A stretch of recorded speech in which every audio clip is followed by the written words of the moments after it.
Salom, senga choy olib keldim. Bugun qanaqasan? Ha, ko'rishmaganimizga ham ancha bo'ldi, do'stim.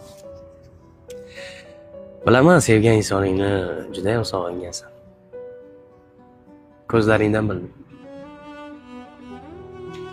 Bilasanmi, mashhur turk yozuvchisi Umid Yashar O'zjan xayolidagi Ayten ismli qizga har kuni seni sog'inaman, har kuni seni o'ylayman demadi-da, shunday dedi.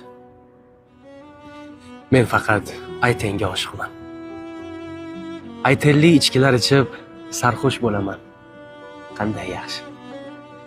Menga yoqmasa dengizlar rangi, biroz Ayten rangidan suraman, go'zallashadi. She'rlar yozaman, qo'shiqlar kuylayman Ayten sharafiga. Soatim har doim 5 takam Ayten yoki Aytendan 5 daqiqa o'tgan. Qayerga boqsam ko'rganim u, ko'zimni yumsam xayolimga Ayten keladi. Mendan so'rasangiz, hozir fasllardan Ayten faslidamiz. Kunlardan esa Ayten kunidir. Udir meni yashatgan. Uning ko'zlaridir shafaqda ko'rganim. Uning hidlaridir ko'chalarda taralgan. Oqshom qizilligidadir uning dudoqlari. Boshqa ayolni maqtamang meni yonimda.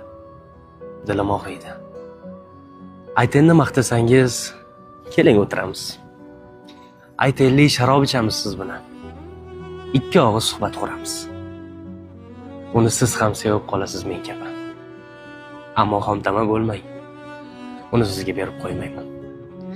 Undan ko'ra, oling ustimdagi bir qavat kiyimimni, cho'ntagimda 10 liram bor.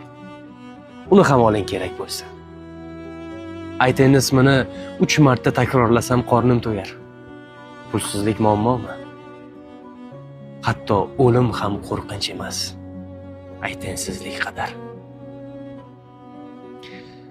Shunaqa gaplar, do'stim. Qanday go'zal jumlalar, a? Choying